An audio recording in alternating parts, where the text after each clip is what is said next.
Good morning. First of all movie buff first clap வந்து எனக்கு ரொம்ப பர்ஸ்னல். கியூப் சினிமாஸ் எனக்கு ரொம்ப personal. I have a personal relationship. ஏன்னா நான் ஷார்ட் ஃபிலிம்ஸ் பண்ணிகிட்டு இருந்தேன். அப்போது இந்த ஷார்ட் ஃபிலிம் காம்படிஷன் தான் எனக்கு ஒரு ரெஸ்பெக்ட் அண்ட் பிளாட்ஃபார்ம் கொடுத்துச்சின்னு சொல்லலாம். ஒரு ஷார்ட் ஃபிலிமும் எனக்கு யூடியூப்பில் நல்லா போயிட்டு இருக்கும். ஆனால் அந்த ஆப் லாக்குன்ற ஷார்ட் ஃபிலிமோட ரீச் வந்து ரொம்ப பெருசாக இருந்துச்சு.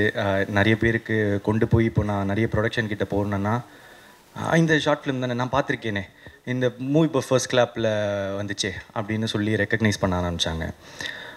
ஸோ இந்த பிளாட்ஃபார்மை என்னால் மறக்கவே முடியாது. இது கிட்டத்தட்ட என்னோடய ஹோம் அந்த மாதிரி சொல்லலாம். நான் எப்போவுமே சதீஷோ அவங்கெல்லாம் கால் பண்ணாங்கன்னா ஐ ஃபீல் ரியலி ஹாப்பி. அவங்களோட கான்டாக்ட் வந்து என் ஃபோனில் ரிங் ஆகிறது பார்க்குறதுக்கு எனக்கு ரொம்ப சந்தோஷமாக இருக்கும்.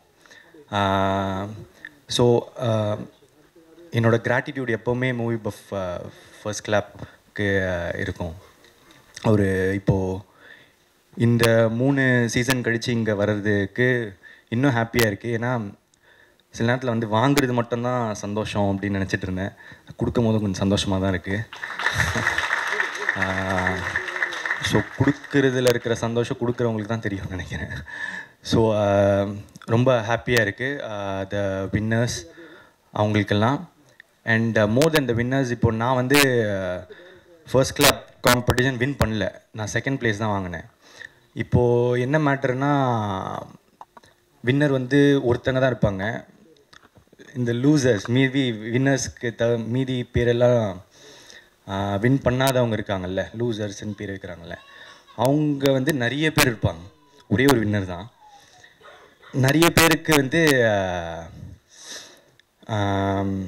அவங்க தான் மெஜாரிட்டி. நானும் அப்போது ஒரு லூசர் தானே.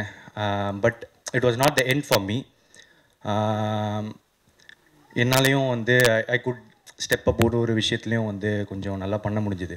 ஸோ ஒருவேளை நீங்கள் வந்து டிஜெக்ட் ஆகிடாதீங்க, நீங்கள் வந்து வின் பண்ணல அப்படின்றது. நான் வந்து இந்த 5 பேருக்கு மட்டும் சொல்லலை, மொத்தமாக வந்து 25 ஷார்ட் ஃபிலிமோ இல்லை வந்து 2266 ஷார்ட் ஃபிலிம்ஸுக்கும் சொல்கிறேன். Anybody still has a chance from that. இல்லைனா இந்த ஷார்ட் ஃபிலிமில் அப்ளை பண்ணாதவங்களுக்கும் சொல்கிறேன்.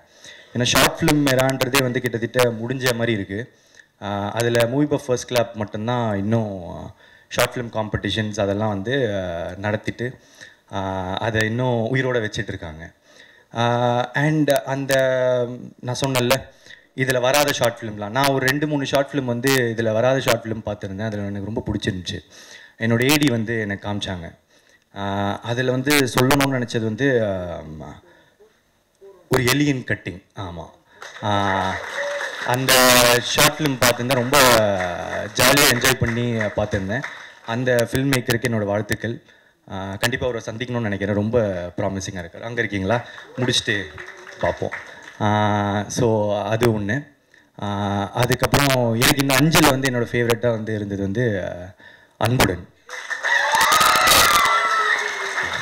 எனக்கு ரொம்ப பிடிச்சிருந்துச்சு. நான் மீதி அதிலும் வந்து அந்த முக்கியமாக ஒரு டைலாக் வந்து எழுதியிருந்தீங்க. உங்களுக்கே தெரியும், நான் சொல்ல தேவையில்லை, எல்லாருக்குமே தெரியும்னு நினைக்கிறேன்.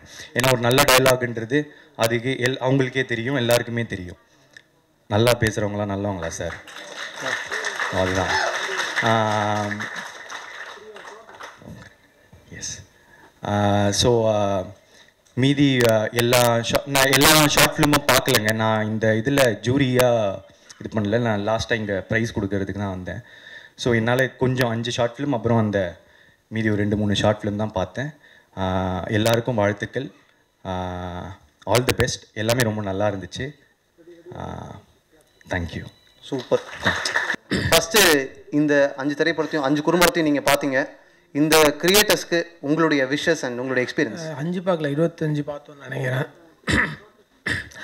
எனக்கு ஷார்ட் ஃபிலிம் வந்து நான் அங்கேருந்து தான் வந்தேன். நான் அட்வர்டைஸிங்கில் பண்ணிட்டு நாளைக்கு சீசனுக்கு ஷார்ட் ஃபிலிம் பண்ணிட்டு இருந்தேன். And also movie buff first சீசனில் நான் ஒரு ஷார்ட் ஃபிலிம் எடிட் பண்ணி கொடுத்தேன், மகேஷ்ன்னு சொல்லிட்டு ரன்னரப் நினைக்கிறேன். ஸோ நான் அங்கேருந்து தான் வந்ததுனால ஸோ எனக்கு அந்த ஷார்ட் ஃபிலிம் ஃபெஸ்டிவல் அனுப்புறது, அதுக்காண்டி வெயிட் பண்ணுறது, டேரக்டர் கூட பேசுகிறது இருக்குல்ல, அது ரொம்ப பிடிக்கும்.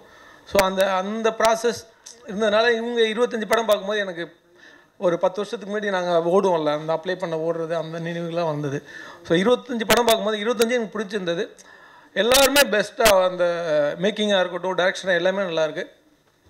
அவங்க அந்த கதையில் எப்படி அப்ரோச் பண்ணிக்காங்க தான் 25ம் பார்த்தது. எனக்கு 25 பிடிச்சது. அதில் பெஸ்ட்டாக ஒரு 6-7 செலக்ட் பண்ண கொடுக்க சொன்னாங்க, அதில் கொடுத்தது. ஓகே. ஸோ தட்ஸ் வை அப்படி தான் அந்த செலெக்ஷன் நடந்தது. இப்போது இங்கே எல்லாருக்குமே தெரியும், ஆடியன்ஸ் வந்து டியூரேஷனுக்கு பெரிய முக்கியத்துவம் கொடுக்க ஆரம்பிச்சிட்ட காலகட்டமாக இருக்குது. டிக்கெட் புக் பண்ணும்போது டியூரேஷன் பார்த்துடுறாங்க, சென்சார் சர்டிஃபிகேட்டுக்கு முன்னாடி அதை மட்டும் ரிலீஸ் பண்ணி ட்விட்டரில் டியூரேஷன் போட்டுடுறாங்க. ஒரு எடிட்டருக்கு இது எவ்வளோ ப்ரெஷராக இருக்குது? ஏன்னா 3 நிமிஷம் தான் கதை சொல்லியிருக்காங்க இல்லையா? இல்லை, இது டஃப் ஆக்சுவலாக. 1 நிமிஷம் சொல்கிறதும் 3 நிமிஷம் சொல்கிறதும் இட்ஸ் அ ஷார்ட் ஸ்டோரின்னு தான் சொல்லுவோம். இட்ஸ் ஒரு சீன், அதை ஒரு ஷார்ட்டாக ஒரு குட்டியாக ஒரு கதை சொல்கிறது தான் இது. படத்தோட டூரேஷனுங்கிறது நான் ப்ரெஷர் எடுத்துக்கிறதுல பார்க்கும்போது தான் டூரேஷன். படம் பார்க்கும்போது எப்படி ஒரு டூரேஷன் தெரியும். படத்தை இன்ட்ரெஸ்டிங்காக கொடுத்தா எத்தனை டூரேஷன் வேணாலும் பார்த்துட்டு போவாங்க. பட் அது டேரக்டர் எடிட்டரோட சேர்ந்து ஒரு கொலாபரேஷன் தான் வரும். ஸோ அதை நான் மைண்டில் எடுத்துக்கிறது இல்லை. டூரேஷன் லென்த்தாக இருக்குது அதெல்லாம் மேட்டரில். கதை எப்படி அவங்களுக்கு ரிசீவ் ஆகுது, அவங்கள எப்படி என்கேஜ் பண்ண வைக்கிறது தான் மேட்ரு. ஸோ இது வந்து டஃபஸ்ட் ஜாப். 3 நிமிஷம் 2 நிமிஷங்கிறது தான். அந்த 2 நிமிஷத்துக்குள்ளே கதை சொல்லணும், 2 நிமிஷத்துக்குள்ளே ஒரு தீம் சொல்லி அதுக்கு ஒரு சொல்யூஷன் சொல்கிறது வந்து டஃபஸ்ட் ஜாப். ஒரு ஆட் மாதிரி வச்சுக்க. ஆக்சுவலாக ஆடில் வந்து 3 மினிட்ஸ் ஃபிலிம் பண்ணுவோம், டிஜிட்டல் ஃபிலிம் சொல்லுவோம், அது மாதிரி தான் இது. ஸோ அது ரொம்ப இன்ட்ரெஸ்டிங். ப்ளஸ் இது ஆட் கைண்ட் ஆஃப் வியூவில் தான் அப்ரோச்சே பண்ணணும், ஷார்ட் அண்ட் ஸ்வீட்டாக சொல்கிறதில்ல. ஸோ இன்ட்ரெஸ்டிங்காக நல்லாயிருக்கும், ஒர்க் பண்ணுறது நல்லாயிருக்கும், ஜாலியாக. Okay. So movie buff season 1ல் நீங்கள் ஒரு ஷார்ட் ஃபிலிம் எடிட் பண்ணி அப்ளை பண்ணியிருக்கீங்க. இன்றைக்கி பல மேக்னம் ஓப்பர்ஸ்லாம் நீங்கள் கை வச்சு பிளாக் பஸ்டர்ஸ் ஆக்கியிருக்கீங்க. இன்றைக்கி இந்த ஸ்டேஜில் நிற்கிறீங்க, ரொம்ப சந்தோஷமாக இருக்குது. இந்த ஜேர்னியில் உங்களுடைய லேர்னிங்னா என்ன? ஒன் லேர்னிங் ஒரு எடிட்டராக. லேர்னிங் ஷார்ட் ஃபிலிமாக இருக்கட்டும், ஆடாக இருக்கட்டும், அந்த டைமுக்குள்ளே அந்த கதையை எவ்வளோ டைமுக்குள்ளே டெலிவர் பண்ணுறது இருக்குல்ல, ப்ரெசென்ட் பண்ணுறது. ஒரு டேரக்டர் கதை சொல்லிட்டாரு, 3 நிமிஷம் கதை சொல்லிடுறேன், இதுக்கே 3 நிமிஷம் கதை சொல்லிட்டாரு. ஷார்ட்ஸ் இருக்கும், எல்லா ஷார்ட்ஸும் நான் வைக்கிறதுன்னு அவசியம் இல்லை. இந்த டைமுக்குள்ளே எவ்வளோ ஷார்ட்ஸ்க்குள்ளே அந்த கதையை சொல்லணும், இன்ட்ரெஸ்டிங்காக கதை சொல்கிறோங்கிற தாட் தான் என்கிட்ட இருக்கும். அதுக்குள்ளே சொல்கிறது தான் நான் மெனக்கெடுதல். ஸோ அப்படி வர்றது தான் படமாக வரும். ஓகே. ஸோ எல்லாத்தையும் எடுத்ததெல்லாம் வைக்கணும்னு நீட் இல்லை. அவர் டேரக்டர் சொல்ல எல்லா விஷயமும் உள்ளே வைக்கணும்னு அவசியம் இல்லை. அந்த டைமில் எவ்வளோ சொல்லணுமோ அவ்வளோ சொன்னால் போதும். தேங்க்யூ ஸோ மச், ரொம்ப ரொம்ப நன்றி. நம்ம பேசியிருக்கக்கூடிய இதே நேரத்தில் பக்கத்து ஸ்க்ரீனில் உங்களுடைய நீங்கள் எடிட் பண்ண படம் சொர்க்கவாசல் சக்ஸஸ்ஃபுல்லாக ஓடிட்டுருக்கு. ஒரு எடிட்டராக நீங்கள் இன்றைக்கி நிறைய ஷார்ட் ஃபிலிம்ஸ் பார்த்தீங்க அண்ட் பல படங்கள் நம்ம பார்த்துருப்போம். சொர்க்கவாசலில் உங்களுக்கு ஒரு சீக்வன்ஸ் ஒரு எடிட்டராக சேலஞ்சிங்காக இருந்துச்சுன்னா அது எந்த சீக்வன்ஸ், அது ஏன்? சொர்க்கவாசல் மெயினாக சேலஞ்சிங்காக அதில் பார்த்தா எனக்கு டீசர் அண்ட் ட்ரெயிலர் தான் பயங்கர சேலஞ்சிங்காக இருந்தது சொல்லப்போனாக்கா. ஸோ அது வந்து ஒரே லொக்கேஷனில் ஒரே இடத்துல நடக்கக்கூடிய கதைன்றதுனால அதை எப்படி நம்ம ப்ரெசென்ட் பண்ண போகிறோம், டீசராகவோ ட்ரெய்லராகவோ கதையும் சொல்லக்கூடாது.